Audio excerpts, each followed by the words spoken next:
Esto viene por que yo trabajo en una residencia geriátrica que tiene una licitación de la Generalitat en la que se nos coloca a 2 personas en un puesto de noche, ¿vale? Entonces, esta empresa que está licitada empieza a fallar en traer el material a la residencia, empieza a fallar las suplencias, empiezan a haber retrasos en las nóminas y luego ya impagos.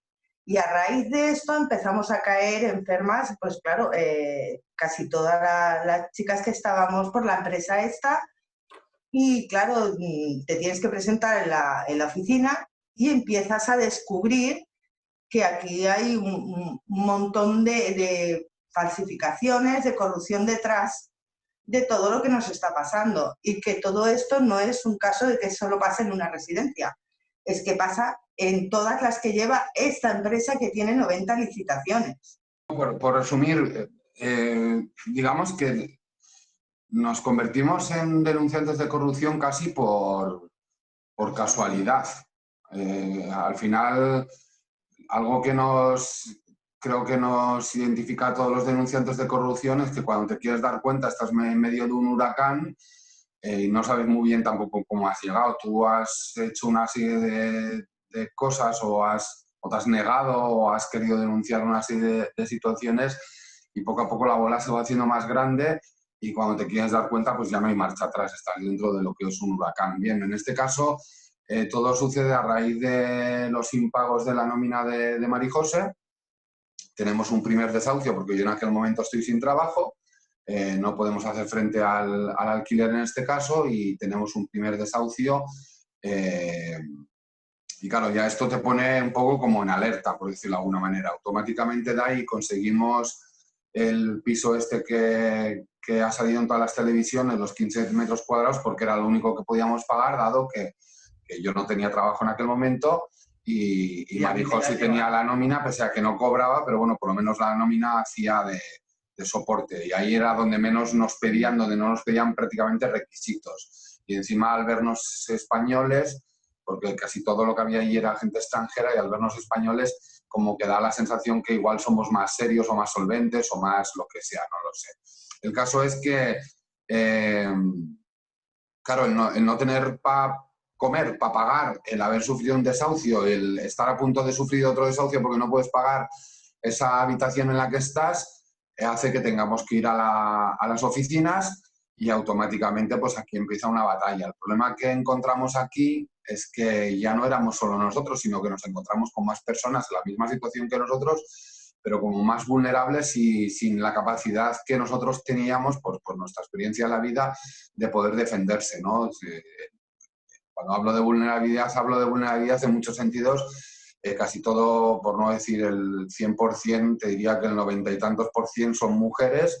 Y cuando hablo de vulnerables, hablo de mujeres pues, separadas con hijos, mujeres que necesitan el sueldo para poder tirar su familia adelante, mujeres inmigrantes, mujeres con unas edades ya pues, de 50, 50 y tantos años, que si pierden el trabajo es muy difícil que vuelvan a conseguir otro trabajo, y con lo cual hablamos de personas provenientes de la violencia de género, algunas de ellas, ¿no? ¿Qué es lo que pasa? Estas mujeres no pueden decir que no, porque automáticamente, ¡pum!, fuera, y quedarse en la calle supone no dar de comer a sus hijos, no volver a trabajar en la vida, etc, etc, etc. Bien. Esto lo que hace es enfadarnos muchísimo y de una forma natural, al ver que a ellas les vacilaban, automáticamente es cuando yo tengo que dar el paso al frente y decir, pues a partir de ahora vais a hablar conmigo porque a mí sí me respetáis, ¿vale? Entonces ellas se quedan en un segundo plano, obviamente pidiendo lo que es suyo, pero digamos que lo que es el cuerpo a cuerpo, el enfrentamiento directo era yo ya directamente. O sea, ya me convierto un poco en el representante de ellas porque nos damos cuenta de que a mí sí que me respetan. Entonces, aquí empezamos a ver que había otra gente pues, en Tarragona, en Lleida, en Granada, y prácticamente lo que nos llegaba a nosotros era lo mismo. O sea, la situación era la misma. O sea, impagos, esta gentuza. Entonces, bueno, pues decidimos, había una persona que conocimos en aquel momento, que es Eduard, que él tenía conocimiento de todo este tipo de situaciones y demás por su experiencia laboral. Y lo que hacemos es empezar a tirar de hilos. Directamente al tirar de hilos encontramos pues un montón de sociedades, un montón de empresas, un montón de chanchullos, que el sello era BB Service, pero sin embargo le pagaban con una sociedad. Esta sociedad estaba embargada, pero a la vez intentan hacer cambios. Bueno, lo que descubrimos por casualidad, por unos impagos y un desahucio y unos despidos improcedentes, lo que descubrimos por casualidad es todo un entramado societario inmenso, que no le encontrábamos fin, y que tenía todos los indicios de ser un entramado criminal. Y por supuesto descubrimos pues, que, claro, que todo esto estaba sucediendo con dinero público y robando, hoy lo podemos decir, ya lo decíamos antes, pero hoy lo podemos decir, robando a personas vulnerables y en este caso ancianos y trabajadoras a la espalda. Estábamos hablando de gente que estaba robando dinero público destinado a dependientes y que no llegaba a los dependientes y a las trabajadoras, que lo daban ellos y se lo gastaban alegremente pues, en cenas, en vidas lujosas, como hemos hecho público en fotos y en denuncias que hemos publicado.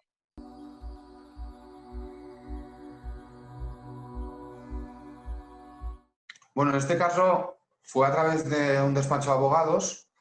Esto sucede al año y pico más o menos cuando encontramos un despacho de abogados en el cual pues más o menos pues llegamos a un acuerdo de porcentaje. En este caso, puesto que no teníamos dinero, la única alternativa que teníamos era el ir a porcentaje de lo que se ganase, ¿vale? Estamos hablando de que esto era muy pequeñito en comparación con lo que luego posteriormente se convierte. En este caso se puso una denuncia el 8 de enero del 2013, una querella criminal que eran unas 900 páginas más o menos, y lo hicimos por el canal de la justicia, bueno, que hicimos además público en algunos medios de comunicación que salió algo. Aparte de que ya se había, por lo civil ya se había denunciado por lo laboral, todas las deudas y todas las... pues eso, los fallos que habían tenido a la hora de los despidos, los finiquitos, los contratos indefinidos que se habían... o sea, todo esto habían hecho lo que se había dado la gana. Claro. Y los sindicatos no habían participado nada más que para estar al lado de lo que es el empresario, no para dar la cara por los trabajadores.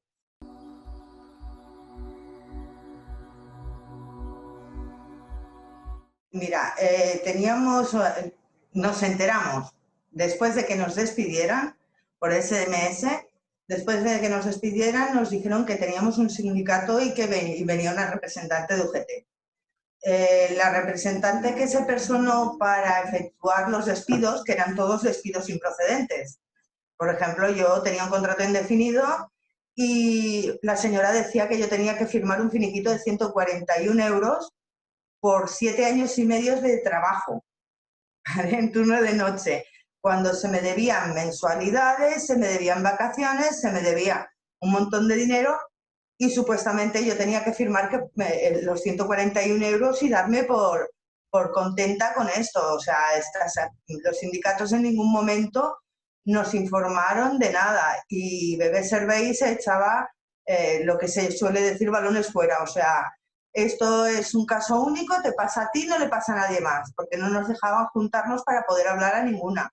Y fue el día del despido colectivo cuando nos dimos cuenta de que éramos un montón de trabajadores, porque en el mismo día nos citaron con diferencias de media hora a diferentes comarcas del Baix Llobregat, del Valle Occidental y tal. Y claro, al vernos todas juntas en la puerta de la calle, dijimos, 300 personas aquí para despedir todas a la vez.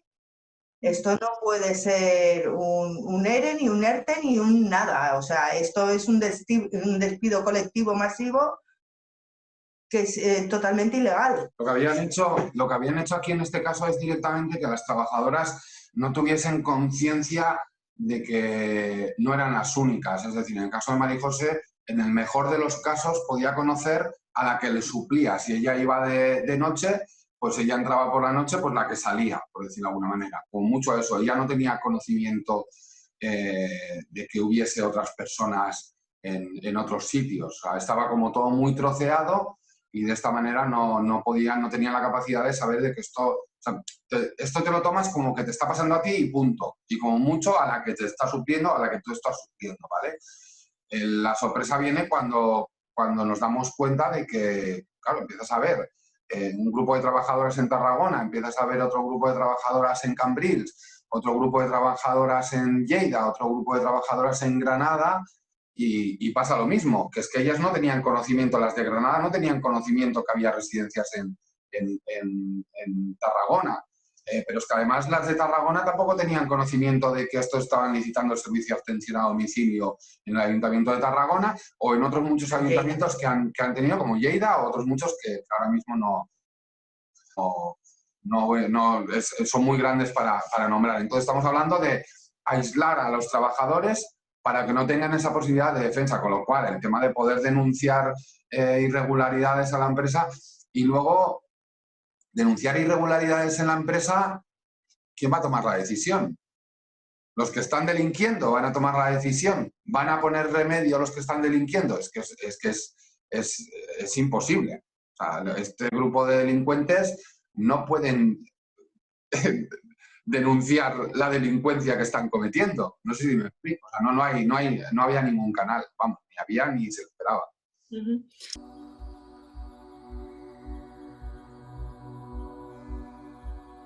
Con todos los posibles. Todos los posibles. Ahí lo que sucede es que según vamos avanzando en el tiempo, bueno, creamos una página en Facebook, empezamos a juntar, pues de repente, ya te digo, hay una persona de Tarragona que se pone en contacto con nosotros, ya a mi mujer le está pasando lo mismo. Es la misma empresa, conocemos también que en el Ayuntamiento de Tarragona están haciendo lo mismo, vamos a intentar ponernos en contacto con ellas y tal y cual. ¿Qué es lo que pasa? Que según tú vas recopilando información y vas haciendo denuncias, por supuesto que, claro, si miras un poco las denuncias que hacíamos en el 2011, por ejemplo, desde los vídeos o el tipo de denuncia, los vídeos eran, lo tengo que decir, eran cutres. Eran cutres porque no teníamos conocimiento, porque piensas que los medios de comunicación van a hacerte caso, no te hacen caso. Piensas que los partidos políticos te van a hacer caso, no te hacen caso, y al final te tienes que buscar la vida tú como puedas y denunciarlo lo mejor que sepas en aquel momento. Claro, después de estos años hemos aprendido, pues yo qué sé, desde leyes, edición de vídeo y, bueno, nos hemos hecho un máster en todo, ¿no? Tocamos muchas puertas y todas las puertas eran sí, pero no. Eran muy buenas palabras en todos los casos, que esto es una cosa muy habitual, que te pasen la mano por el hombro y te digan que muy bien, que mucho ánimo y tal y cual, pero básicamente la respuesta más general es que esto no es competencia mía o bueno, como en el caso de la Oficina Antifraude de Cataluña, de que esto estaba judicializado, que como luego hablaremos, esto es hacer trampa, ¿no? Porque lo que estaba judicializado era la querella criminal puesta por un grupo de trabajadoras. Lo que no estaba judicializado y sigue sin estar judicializado, que nosotros tengamos constancia, son los 90 concursos públicos que ha recibido EB Serveis en el Estado español, y si nos centramos en este caso la Oficina Antifraude de Cataluña, pues no sé, a voleo te puedo decir, pues 30, 40 concursos públicos del SAC que hayan recibido, más las correspondientes plazas de las dos residencias que tenían aquí en Cataluña, ¿no? Esto no está judicializado. El defensor del pueblo de Cataluña, pues tres tantos de lo mismo. La respuesta, creo recordar que fue algo así como: hemos preguntado al ayuntamiento y hemos preguntado a la empresa y nos han dicho que nada de nada, y ya está, y ahí queda la historia. Entonces, es un constante echar balones fuera, que no acabes enfadados con ellos o encabronados con ellos, y te conviertes en una pelotita de ping-pong que vas de un sitio a otro. No, aquí no es, a mí me gustaría tal, no sé qué. Mira, hace unos meses tuvimos una reunión con un director de discapacidad del Gobierno de España. O sea, estamos hablando de creo, te diría más o menos un tercer nivel en el Gobierno de España. Y este tío se le habló de corrupción, de abusos laborales, de acoso laboral, de acoso por denunciar, de la implicación en todos estos chanchullos de los grandes sindicatos, de la patronal, etc, etc. Y este tío, pero literalmente nos dijo que no era de su competencia y que teníamos que hablar con el director de no sé qué del Inserso. O sea, es un constante que te echan balones fuera. A mí no me gusta, no, yo no puedo, pero, o yo qué sé, o mismamente, a nosotros nos gustaría poder ayudar, pero claro, tenemos solo 5 diputados o 20 diputados y no nos dan los números, no sé qué. Es un constante excusas, excusas, excusas. Y en todo esto, claro, imagínate las decenas y decenas de puertas que hemos tocado en estos años, todas o casi todas han ido cerrando. Lo que pasa que, bueno, pues somos muy cabezones y hemos ido avanzando, pero básicamente los problemas es eso.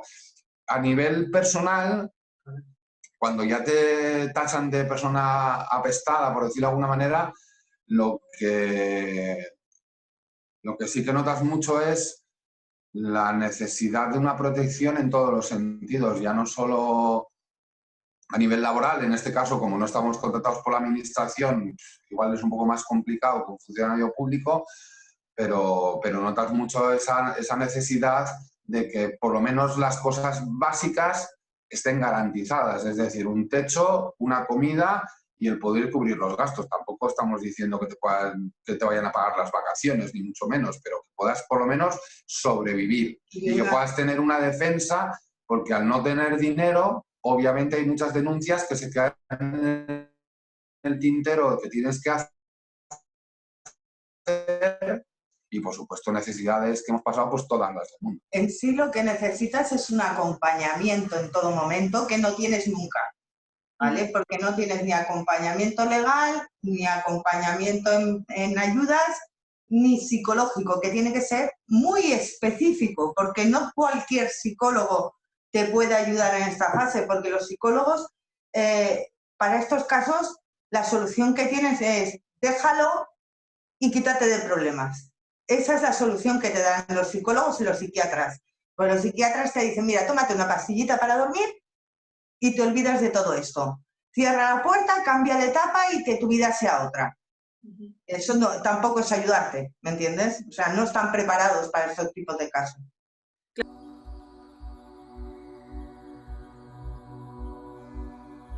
Garantizados esas cosas básicas, que un denunciante de corrupción tenga garantizado las cosas básicas.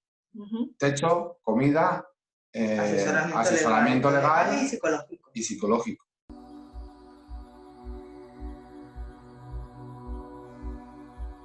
Sí, yo por de pronto no he podido volver a trabajar en residencias. Pasé a trabajar el servicio de atención a domicilio, pero tuvo que ser por empresa privada porque por empresa pública estaba tachada. Cada vez que se ve mi nombre en un currículum, automáticamente entran a mirar en internet, salgo en muchos lados, mi nombre es bastante conocido, tú pones mi nombre y sale muchas cosas, como habrás podido comprobar, con lo cual se teme que yo encuentre el fallo en el trabajo o lo que hablamos, la corrupción, con lo cual no se me contrata.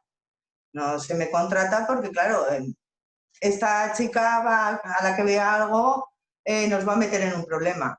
Luego, aparte, sufrimos acoso, tuvimos llamadas de detectives privados e incluso ha habido intento de chantaje y amenazas para que nos quitáramos del medio o quitarnos del medio, que es lo que nos suele pasar a todos los denunciantes o alertadores de corrupción. En nuestro caso personal, con testigos presentes, en la rueda de prensa que se dio en PACS del Penedès, esto está en YouTube, el señor Ismael Soriano, desde nuestro punto de vista, muy sutilmente intentó callarnos. La frase literal que dijo Ismael Soriano, sabiendo que en este caso Marijose era la principal creyente y éramos las cabezas visibles y los que estábamos articulando todo esto y llevando todo esto para adelante, la frase textual fue: ¿y a ti, María José, cuánto se te debe? Si en aquel momento nosotros decimos 1 millón de euros, posiblemente hubiesen hecho ingeniería económica, hubiesen hablado con los abogados, no sé qué, no sé cuánto, en el juzgado, y esta denuncia se archiva porque nosotros ya nos damos, se archiva de forma legal, me refiero, que quiere decir que hay unos mecanismos para poder, al día de hoy, para que lo entienda la gente, nosotros podemos llegar a un acuerdo con BB Serveis. Como acusación particular podemos llegar a un acuerdo. Entonces, a nosotros, en 2 ocasiones, según nuestro criterio digo según nuestro criterio porque aquí pueden salir ellos diciendo que esto no lo dijeron por eso, ¿no? Obviamente. Pero según nuestro criterio han habido 2 ocasiones que nos han intentado hasta callar con dinero, sobornar, lo que se conoce como soborno.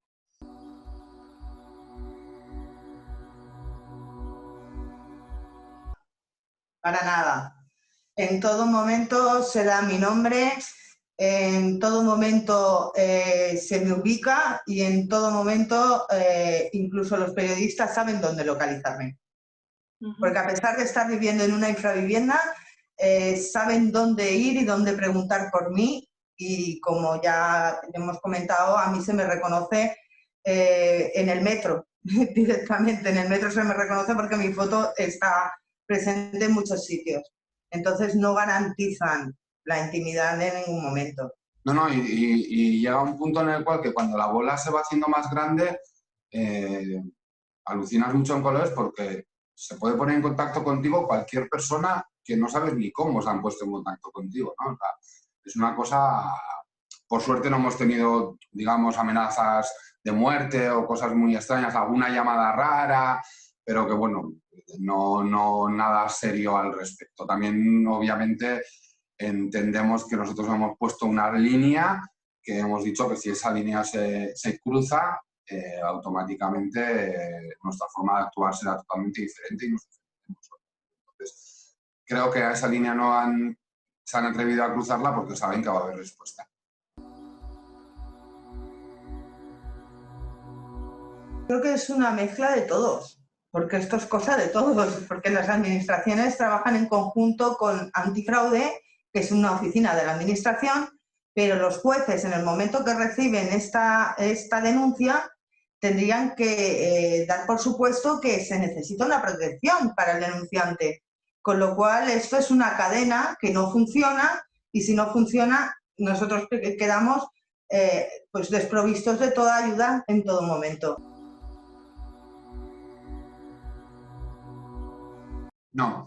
A ver, aquí hay que tener... la denuncia se pone el 8 de enero del 2013. Cuando tuvimos noticia de que la querella se había admitido a trámite a los meses, no me acuerdo exactamente, tendría que mirar las fechas, pero durante 1 año y medio más o menos no tuvimos conocimiento de nada, llamó mucho la atención. Se perdió por la sala de los juzgados, se perdió, no se sabía. Intuimos que al estar el señor Yerma Gordó, de conseller de Justicia, claro, hay unas vinculaciones que nosotros ya hemos hecho públicas, que es, los medios de comunicación hablan de que el padre de Yerma Gordó es un señor ya fallecido, llamado Francesc Gordó. Bueno, pues Francesc Gordó y Jesús Puyol de Salvat, que es el capo de Bebés Serveis en la Sombra, estos ya fueron condenados en el año 1992 por otra estafa. Ahí está la hemeroteca que la hemos hecho pública nosotros. Es comprensible que si en el año 92 Jesús Puyoles y el señor Gordó estaban metidos en un jaleo, pues posiblemente Puyoles conocía a Yerma Gordó, si es que no ha estado en su comunión, en su boda o en lo que fuese, ¿no? Hay 1 año y medio ahí que no avanza. Y cuando empezamos a tener conocimiento es cuando la Guardia Civil nos llama. No. Cuando la Guardia Civil nos llama para pedirnos una reunión, para hablar con ellos, para preguntarnos, porque entienden que nosotros posiblemente tengamos información que les pueda ser útil.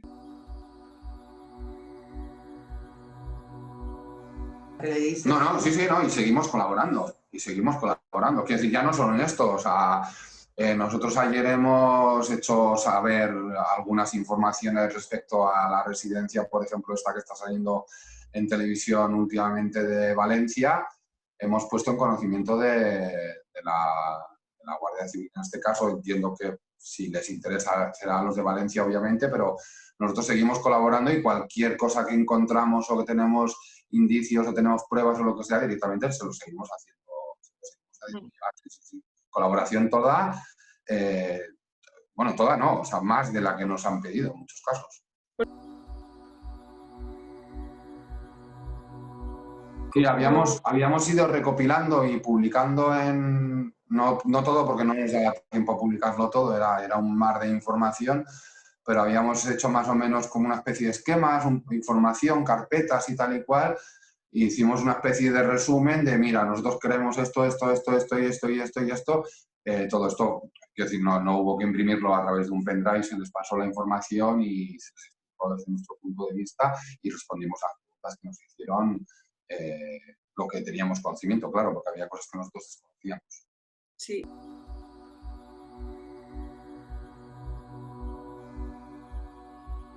No, ninguna información previa. Esto es tirarse a la piscina e ir descubriendo poco a poco si hay agua o no hay agua, porque es lo que te vayas encontrando en el camino, nadie te informa. Sí que hemos tenido la suerte posteriormente de conocer a una persona que se ha implicado con nosotros, que, bueno, dentro de sus posibilidades nos ha ido orientando en lo que ha podido, pero no es nada de administraciones ni nada por el estilo. O sea, nosotros hemos ido, te tiras al vacío sin paracaídas, o sea, no sabes el qué. Ni lo que va a venir, ni lo que puedes tardar. Te vas nutriendo un poco, al final acabas conociendo a otros denunciantes de corrupción, lo que hablábamos antes, ¿no? Vas conociendo a otros denunciantes de corrupción y vas enseñándote un poquito los trucos, entre comillas, de oh, ten cuidado en esto, dilo de tal manera porque esto te puede traer una querella. Yo, por ejemplo, fui denunciado por un alto cargo De Baleares. De Baleares que estaba implicado en esta historia y es que no, o sea, me denunció porque le faltaban presuntamente. Lo que decíamos iba a misa y están las pruebas y lo hicimos conocer en este caso a la policía, creo que fue en Madrid, o no sé a quién le mandamos la información, pero por un presuntamente o por unas comillas te metes en un jaleo. Entonces al final vas aprendiendo a raíz de que pues con Roberto Macías, con Ana Garrido, con otros denunciantes de corrupción que tenemos relación, amistad de años y que trabajamos, nos ayudamos unos a otros, vas aprendiendo estas cosas y vas cuidándote uno a otro. Lo demás, nada, no sabes nada.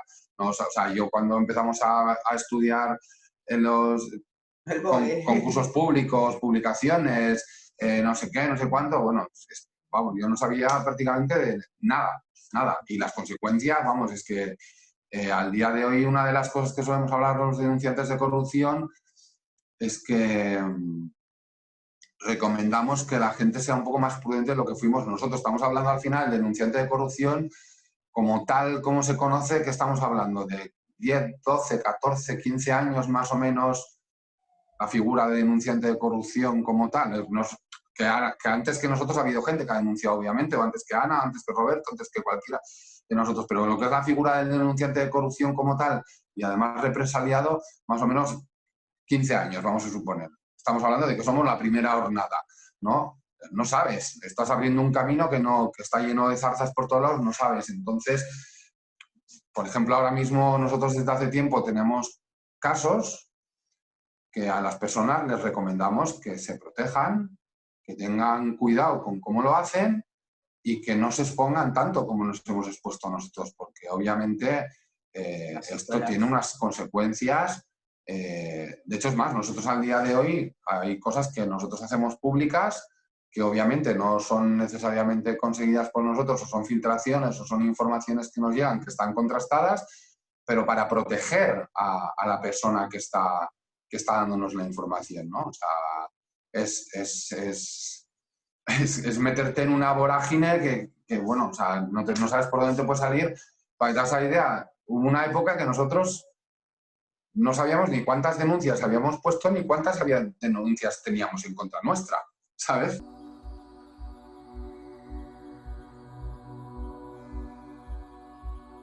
Que se protegiera ante todo, porque a la hora de dar la cara es lo que hablamos, que es que cuando das la cara no tienes ayuda. O sea, vas de frente y te llevas todas, hablando mal y pronto, te llevas todas las hostias, o sea, no hay más. O sea, que sean conscientes de que esto no se soluciona de hoy para mañana, que hay muchos pasos intermedios y que es largo y es un sufrimiento que vas a llevar encima, que no es que mañana va a ser mejor, es que mañana puede ser mucho peor y que esta situación dure mucho tiempo, como nos está pasando a nosotros. Nosotros llevamos ya en esto 9 años y medio, empezó en 2011, allá por el mes de marzo, abril más o menos. Entendemos que nos quedan unos cuantos años más. El consejo, lo que dice María José, es que haya protección, que no te inmoles, por decirlo de alguna manera, que busques las fórmulas de poder que esta información llegue a su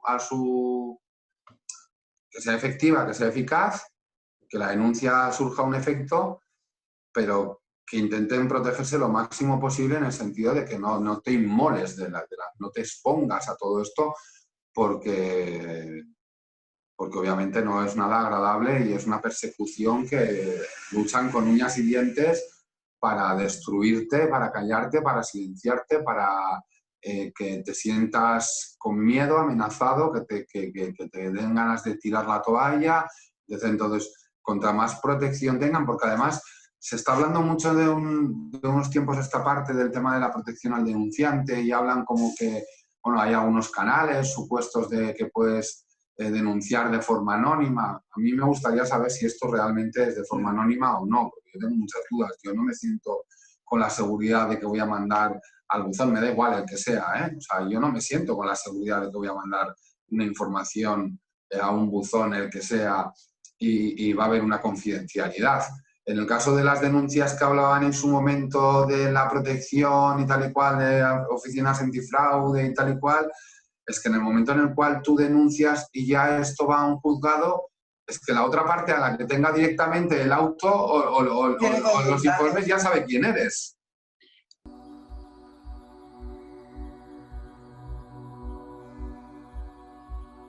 Nulo completamente. En nuestro caso ha sido nulo, no nos ha servido para nada, simplemente para enfrentarnos a ellos porque no están haciendo correctamente su trabajo. A mí, hoy por hoy, la Oficina Antifraude de Barcelona, me sobran, si no todos, más de la mitad. O sea, estamos pagando un dinero a unas personas que realmente no están actuando correctamente y no están viendo lo que hay delante, de lo que se les pone por delante. Más bien, se escudan en que esto está judicializado y no es así. No es así. Exacto, la oficina, nosotros obviamente lo que podemos hablar es de la Oficina Antifraude de Cataluña. Oyes cosas de otras oficinas y tal, pero claro, con la que hemos tenido contacto al respecto ha sido la Oficina Antifraude de Cataluña y es que yo creo que están cometiendo delito directamente y se lo hemos dicho a ellos. O sea, nosotros a la Oficina Antifraude de Cataluña les hemos dicho que desde nuestro punto de vista están cometiendo delito, que es la omisión del deber de persecución del delito por parte de funcionario público, que esto tiene castigo. Y posiblemente haya más delitos. Es decir, lo que decía María José, estamos pagando aquí un festival con una oficina preciosa, con cámaras de seguridad, con un arco de seguridad, con un tío que te da los buenos días a la entrada, muy amable, y con unas oficinas preciosas. Y estos señores y señoras están haciendo, por lo menos en nuestro caso, cero. Sí que está quedando muy bonito, que nos parece correcto que hablen de otros casos, pero se están hablando de casos, casi todos, o por lo menos lo que nosotros conocemos, de casos que no perjudican a la Generalitat. Está muy bien que hablen del Ejército Español y está muy bien de UGT Andalucía, pero que UGT aquí en Cataluña, en el tema de Serveis, está implicado hasta aquí arriba.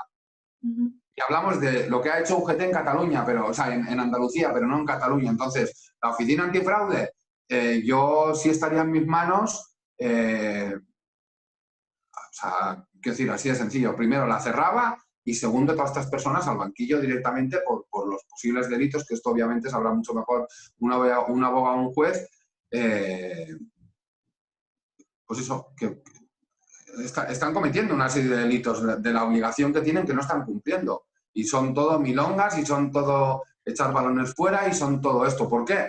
Pues porque protege, o sea, porque esto salpica a los que en realidad los han puesto ahí, que es Convergencia. En este caso, a ver, Convergencia es la que está implicada aquí en Cataluña en el tema de BB Serveis Y son los que están en el Parlamento, sí, gobernando y todo lo que tú quieras, pero al final ellos no van a tirar balones a sus jefes. Entonces, ¿qué estamos pagando? Estamos pagando, pues no sé, pues eso, a una gente que no está haciendo su trabajo.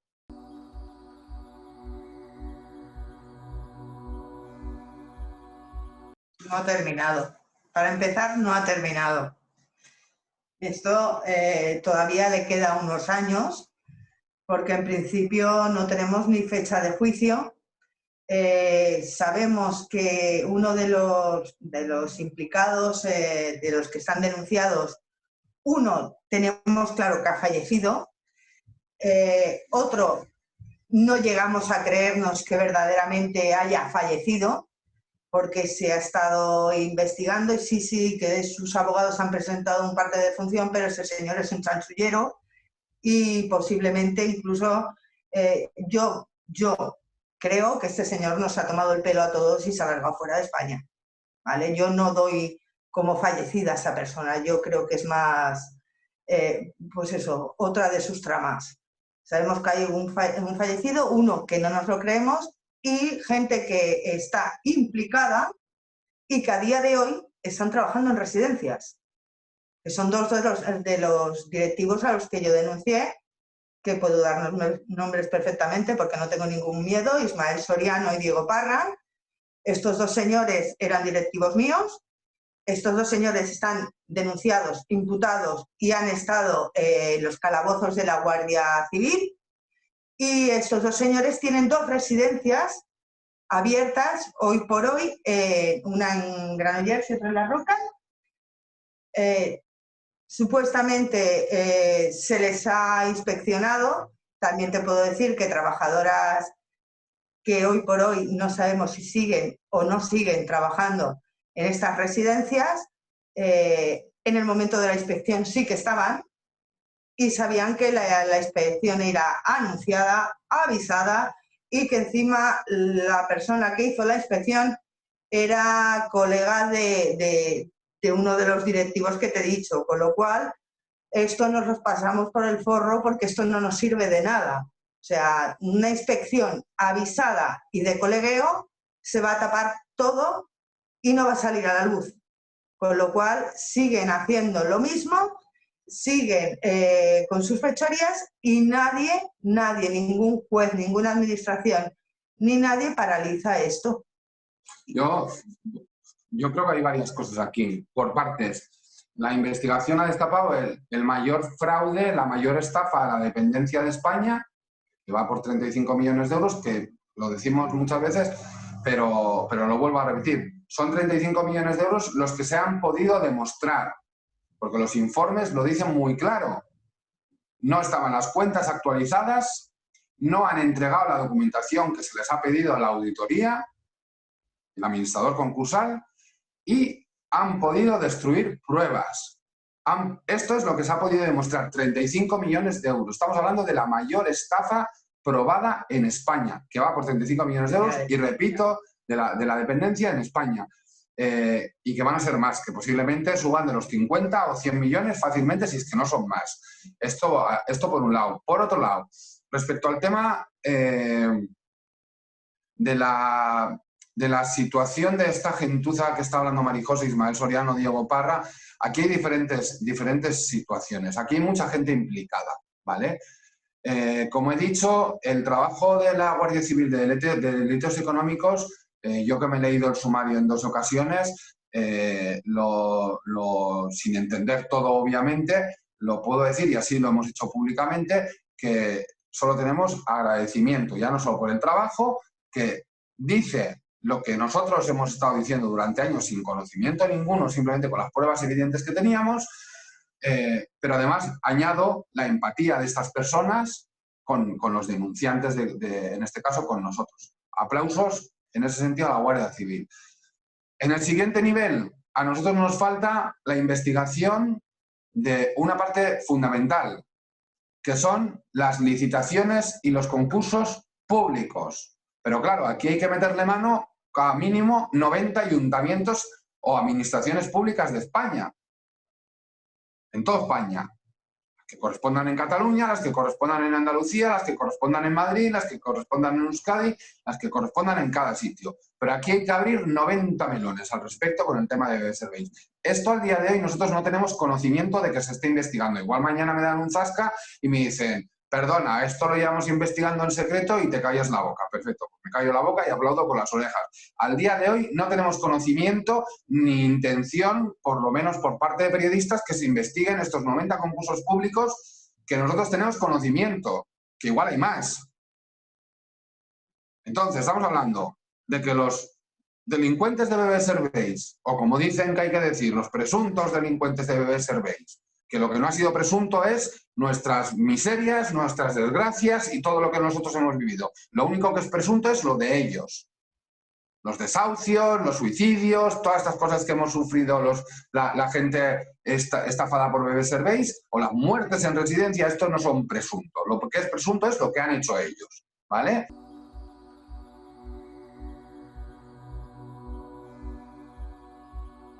Que en principio tendría que estar ya aplicada. Otra cosa es que no se esté haciendo y se esté acabando, intentando agotar el plazo, como se hacen en muchas cosas en este país.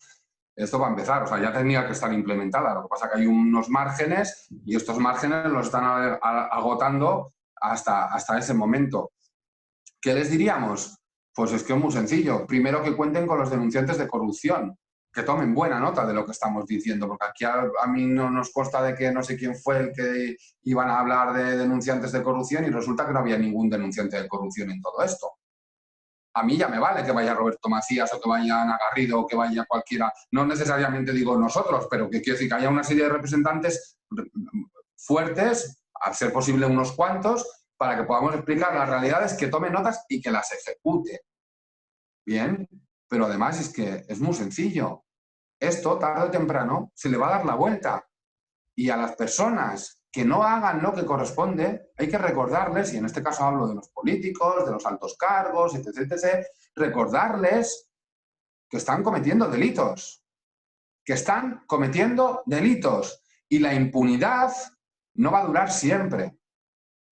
La impunidad no va a durar siempre. Llegará un momento en el cual que la sociedad va a ver un hartazgo y esto se le va a dar la vuelta, como han pasado durante muchas décadas o muchos años con otras cosas, ¿no? Hasta hace unos años, en España, pues se podía decir cualquier barbaridad, xenófoba, racista y tal y cual, y hay un momento en el cual que se ha acabado. Si tú cometes una agresión racista, homófoba, lo que sea, tiene unas consecuencias. Bueno, pues en este caso, a los políticos y compañía, decirles que es que esto está llegando a unos límites, que cada vez somos más, y o lo aplican o les recordamos que estarán cometiendo un delito, y esto tarde o temprano tendrá unas consecuencias.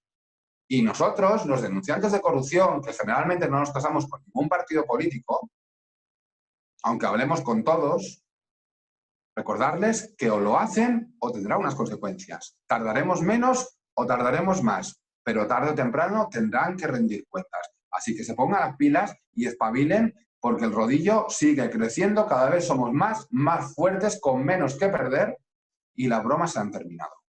Y sobre todo que sean conscientes, que la gente que damos un paso adelante y destapamos esto, nos destrozan la vida por todos lados. O sea, nosotros luego sufrimos las consecuencias, porque como bien te ha dicho él, nosotros vamos acumulando desgracia tras desgracia. Nosotros estamos tachados por todos lados. Vayamos a donde vayamos, se nos reconoce, se da un previo aviso de quiénes somos, estamos rodeados de pues eso, desde que avisen a los Mossos d'Esquadra que venga la secreta para controlar a ver si hablamos más de la cuenta porque no les interesa, hasta represiones judiciales, como es en mi caso, que así como ha dicho, la mujer de Bárcenas tiene una condena de 15 años y no entra a prisión, a mí por una multa, porque no le quise pagar a mi acosador, 60 euros de multa que me impuso la jueza, me meten en prisión sin tener antecedentes penales. O sea, ¿qué dices? La ley está hecha para los de arriba y no para los de abajo, ¿vale? Entonces, no sufrimos las mismas consecuencias los que estamos a pie de calle, la gente normal, que los altos cargos que se tapan unos a otros. Se acabó ya el tapar a estos delincuentes. Y luego, una cosa, ya con esto sí que termino, y a la sociedad, tienen que tener claro una cosa. Y esto lo voy a decir todavía mucho más en serio de lo que he hablado todo lo demás. A mí, al día de hoy, viendo que han habido 28.000 muertes en residencias y aquí en este país no se ha montado la mundial, viendo la pasividad de los familiares, que conozco que hay familias que están moviéndose y lo están haciendo muy bien, pero hablo en términos generales, ¿vale? Lo que se ha hecho con los ancianos.